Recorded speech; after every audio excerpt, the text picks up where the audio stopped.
What would you do if the person you trusted most suddenly became your greatest threat?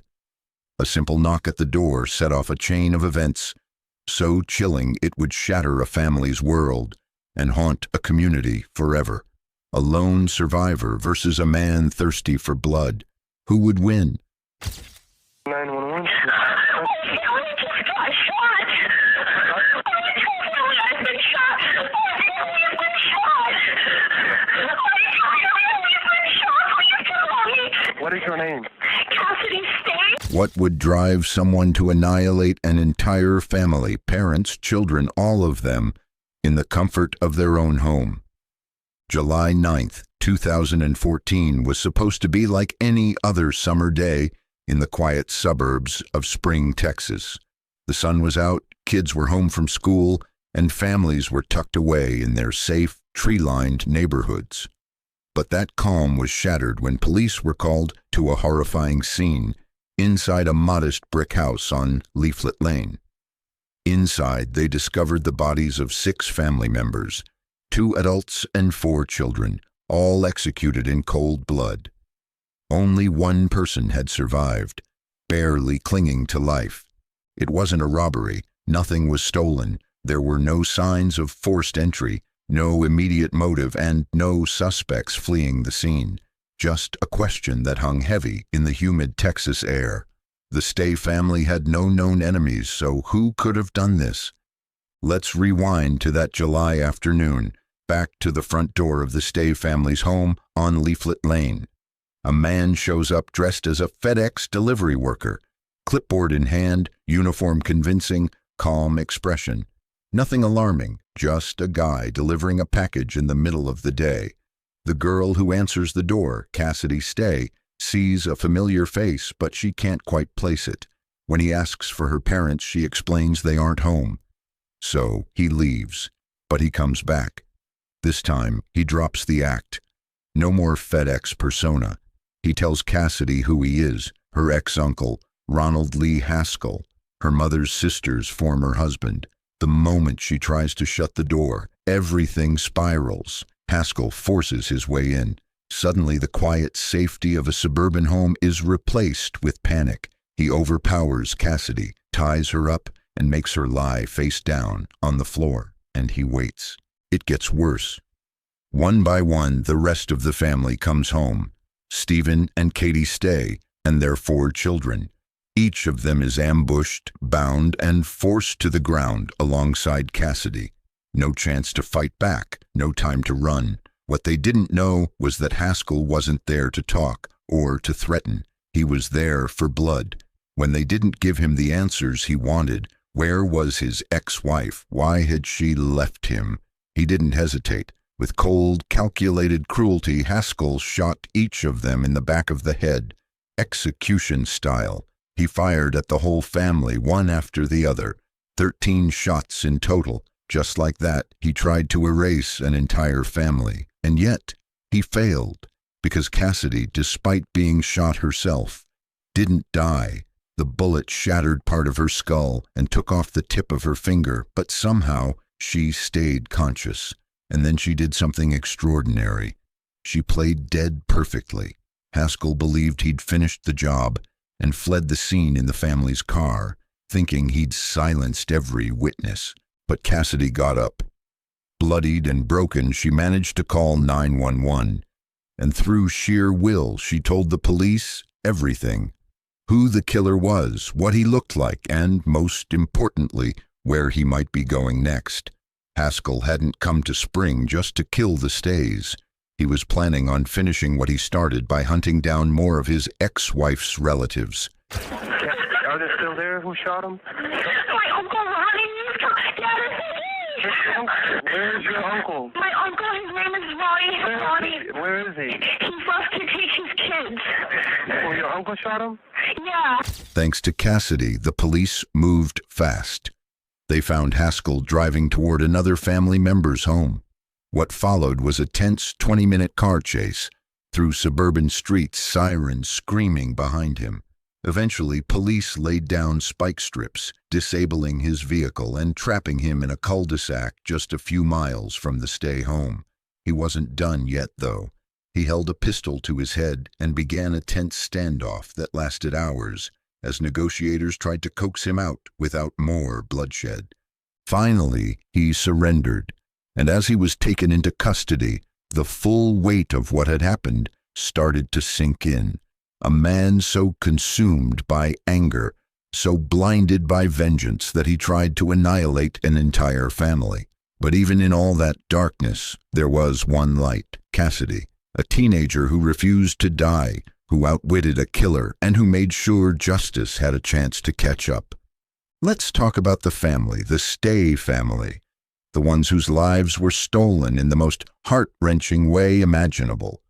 Because this wasn't just a headline about 6 victims. These were real people. A loving husband and wife, bright, happy children, a close-knit family that had simply opened their door to someone they thought would fit like a missing piece in a puzzle. Stephen Stay, 39, was a husband and father first, but also a hard-working man who ran his own real estate business. He and his wife, Katie, 33, had moved their family from California to Texas in 2012, hoping for a fresh start. They chose spring because it was safe, quiet, and full of promise. What they couldn't have known was that the past they left behind would follow them there with deadly intent. Then there were their children, 4 beautiful souls, each with their own dreams, quirks, and smiles that could light up a room. Brian, 13, the oldest of the children who were killed, had just begun navigating his teenage years. He was a student at Schindewolf Intermediate School, known to be kind-hearted, bright, and helpful. Emily, only 9, and Rebecca, 6, were both pupils at Lem Elementary School. They were inseparable sisters, full of energy and curiosity, and Zachary, just 4 years old, the baby of the family, was still learning how to tie his shoes and say his ABCs. They were the kind of family you'd see at the grocery store, laughing over cereal boxes, the kind of family that decorated their lawn for Halloween and held backyard birthday parties. They were ordinary in the most extraordinary way, but somehow, or miraculously as we should say, there was one survivor. Cassidy Stay, the amazing teenager, was a student at Klein Collins High School. She was the girl who answered the door that day, the one who looked a killer in the eye, the one who was shot in the head, who lost her parents and all 4 of her siblings, and who still found the strength to call 911 and warn the police that her attacker wasn't done. Cassidy wasn't just lucky to survive, she was also heroic. Because of her, more lives were saved. Because of her, the horror stopped there. And my family always said that you only felt sorry for yourself, and I didn't want to believe that because I thought, surely he has to feel bad for killing my family. And when I heard that you felt no remorse, something changed inside of me, and I didn't know what to do with that change, and it was causing me a lot of hurt and anger because that was my closure. My closure was the hope that you would feel bad. And the world noticed. Within days, Cassidy became a symbol of resilience. People across the country were moved by her courage, and a GoFundMe campaign set up in her name drew over 16,000 donors, raising more than $400,000 to help her rebuild what was left of her life. She was released from the hospital just 2 days after the shooting, her physical wounds still raw, her emotional ones barely beginning to form. But she stood tall, she spoke publicly, and in one of the most powerful moments to follow the tragedy, Cassidy quoted Harry Potter's Albus Dumbledore saying, "Happiness can be found even in the darkest of times if one only remembers to turn on the light." Now let's pull back the curtain on the man behind the massacre, Ronald Lee Haskell Jr., a name now etched in infamy. But before he became a national headline, he was just another face in the crowd. A kid from San Marcos, California, a teenager who wore a crown at prom and cracked jokes in class, voted class clown and homecoming king, Haskell didn't exactly fit the mold of a future mass murderer. On the surface, he was social, even likable. Someone people remembered for his sense of humor, not his violence. But that's the thing about people like Haskell. What you see on the outside rarely tells the whole story. After high school, his path wound through several states. He lived in Alaska for a time and eventually settled in Utah, where he married Melanie K. Lyon in 2002. From the outside, they looked like any other young couple trying to build a life. They had roots in the same religious community that connected them to the Stay family. Church gatherings, family photos, shared holidays. It was all part of the fabric that once held these families together. But behind closed doors, things were unraveling. By the time Haskell was in his early 30s, the cracks in his marriage had turned into deep fractures. His behavior reportedly became erratic and controlling, and his relationship with Melanie grew toxic. She eventually left him, finalizing their divorce on Valentine's Day of 2014, just 5 months before the massacre. Melanie didn't just leave the marriage, she fled the state, relocating to Houston with the help of her sister, Katie Stay. That move would later cost Katie her life. Haskell, meanwhile, was spiraling. He stopped working as a delivery driver for a FedEx contractor months before the attack. His life had no clear direction, no job, no family, no anchor. And yet, in his mind, he wasn't the problem. Everyone else was. He saw himself as a victim, blaming his ex-wife, her family, and anyone who helped her escape him. The rage from his wife leaving the house turned into a heinous plan. He wasn't just seeking revenge. He wanted to destroy every part of the life Melanie had rebuilt without him. And that meant destroying the people who had helped her. The Stays, a family who had once welcomed him in. A family who, in his mind, had become his enemies. Ronald Lee Haskell didn't snap overnight. His violence was calculated, premeditated. Dressed in disguise and armed with a plan, he crossed a line he could never come back from. The quiet kid with the prom crown was gone. In his place stood a man who believed his pain gave him permission to end lives. And he nearly did. But to really understand this tragic story, let's take a closer look at his life and past. Maybe then we'll see how things ended up leading to such a heartbreaking and violent end. Long before he ever pulled a trigger, Ronald Haskell was already showing signs of who he really was behind the smile and the prom crown. His marriage to Melanie Lyon wasn't just falling apart quietly, it was cracking under the weight of violence, and not just arguments or harsh words, but physical abuse that left his wife terrified enough to seek legal protection. Back in June 2008, while living in Utah, Haskell was arrested after an especially brutal incident. According to reports, he dragged Melanie out of bed by her hair and struck her on the side of her head, all while their children were present. Think about that for a moment. This wasn't just a domestic dispute. This was violence committed in front of his own kids. When questioned, Haskell tried to downplay it, claiming he had only pushed her, but the physical and emotional damage said otherwise. He was charged with domestic violence, simple assault, and violence in the presence of children. Ultimately, he entered a plea deal, guilty to simple assault, not guilty to domestic violence. The more serious charges were dropped. It's the kind of legal compromise that, sadly, often leaves victims unprotected and abusers unchecked. Fast forward to July 2013, just a year before the murders, and Melanie Lyon was still trying to shield herself and her children from his reach. She filed a protective order on July 8th. It was served the very next day, but it wouldn't last.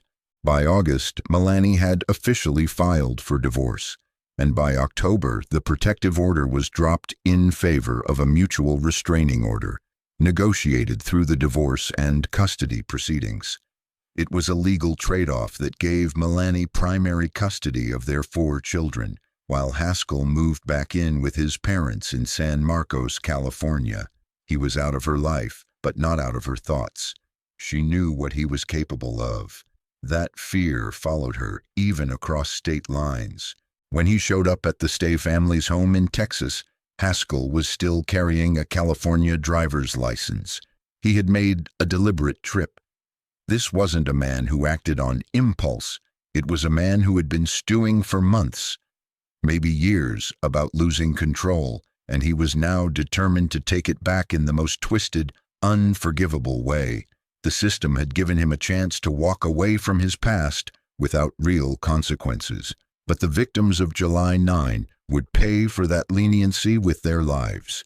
Just when you think Ronald Haskell's story couldn't get more disturbing, there's another twist.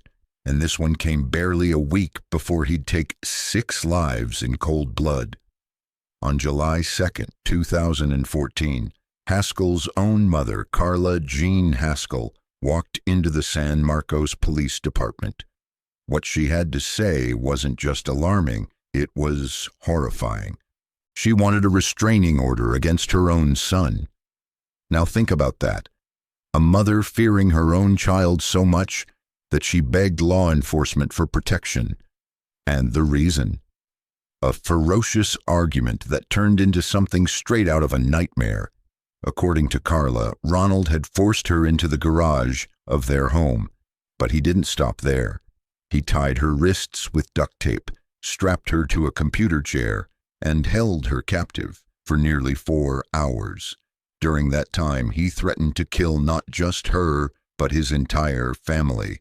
Why? Because she had dared to stay in contact with his ex-wife. That's how volatile and paranoid Haskell had become. Any perceived betrayal, even from his own mother, ignited a storm of violence. It wasn't just about revenge anymore. It was about power, control, and punishing anyone who stood in his way. But here's where it takes a turn. Law enforcement searched for him after Carla's report, but they couldn't find him. He had vanished. No one knew that he was already on the road to Texas, already plotting what would become one of the most shocking family massacres in recent U.S. history. The warning signs had been flashing like neon. His own mother had sounded the alarm, but it was too late. By the time police caught up with Ronald Lee Haskell, 6 members of the Stay family were gone, and a survivor was left to tell the world what he had done. The wheels of justice began turning swiftly, at least at first. Just one day after the horrifying massacre, on the morning of July 10th, 2014, Ronald Lee Haskell was formally charged with 6 counts of capital murder. Given the brutal and calculated nature of the crime, there was no hesitation. He would be facing the death penalty. But Haskell's time in court would prove to be as unsettling as the crime itself. On July 11th, during his first court appearance, something strange happened. As the charges were read aloud, Haskell began to shake uncontrollably. Then, without warning, he collapsed to the floor. This afternoon, the man accused of killing them, 38-year-old Ronald Haskell, is set to go to trial. Our Andy Sirota is live in the newsroom. Deputies rushed to lift him, and he managed to stand, only to collapse again. It wasn't clear whether it was genuine shock, fear, or an act, but either way, Haskell had to be wheeled out of the courtroom. The man who had coldly executed an entire family in their own home now appeared unable to even stand and face the consequences. Over the next few months, Haskell made several appearances, on September 30th, December 2nd, and again on January 21st, 2015. But delays would drag the legal proceedings out for years. His trial was pushed back repeatedly, expected at one point in fall of 2017, but didn't actually begin until August of 2019. 5 long years after the crime, the courtroom finally heard the full case against Ronald Haskell. And on September 26th, a month later, the verdict came in. Guilty. Not just guilty of murder, but capital murder. The jury had no doubt about his intent, his planning, and the utmost cruelty with which he carried out the crime. Just 2 weeks later, on October 11th, Haskell was sentenced to death by lethal injection. Today, he sits on death row at the Allen B. Polunsky Unit near Livingston, Texas, a man who tried to destroy an entire family but failed to silence the one person strong enough to survive and speak out, Cassidy Stay. And yet, as the court battles fade into memory, the most haunting part of this story remains. How many red flags were missed, and how a 15-year-old girl had to become the only surviving witness to one of the worst family massacres in recent U.S. history. In the quiet aftermath of unimaginable tragedy, the community came together to mourn the loss of 6 lives stolen far too soon. The funeral for Stephen, Katie, and their 4 beautiful children, Brian, Emily, Rebecca, and Zachary, was held at the Hafer Road Chapel of the Church of Jesus Christ of Latter-day Saints. It was a solemn gathering filled with grief, heartbreak, and prayer. Friends, neighbors, and strangers alike gathered to pay their respects, not just to say goodbye, but to try and make sense of a senseless act. The Stay family had been active members of the church, and the chapel that once echoed with hymns and hope now bore witness to tears and unspeakable sorrow. Photos of the children, smiling, full of life, stood near their caskets, a painful reminder of everything that had been taken. Just days later, another memorial was held at Lem Elementary School, where some of the children had been students. Their classmates left messages, drawings, and flowers. The school community, devastated and struggling to cope, created a space for remembrance and healing. In a world that often forgets the victims in the shadow of the perpetrator, these moments mattered. They were a reminder that behind every headline are real people, real families, and real futures cut short. But through the darkness, one light remained. Cassidy Stay, the only survivor, her strength and resilience would go on to inspire thousands. And while the world would never forget the horror of what happened that day in July 2014, it would also remember the bravery, the love, and the bond of a family that even death could not break. The Stay family were murdered in their own home by someone who once sat at their dinner table, someone they had once called family. 6 lives, wiped out in an instant. As we remember them, not just for how they died, but for how they lived, one question remains. How many more warnings will we ignore before we stop calling these tragedies unimaginable? Share your thoughts in the comments below. If you've made it this far, be sure to check out this next video. I think you'll enjoy it. Thank you once again for watching.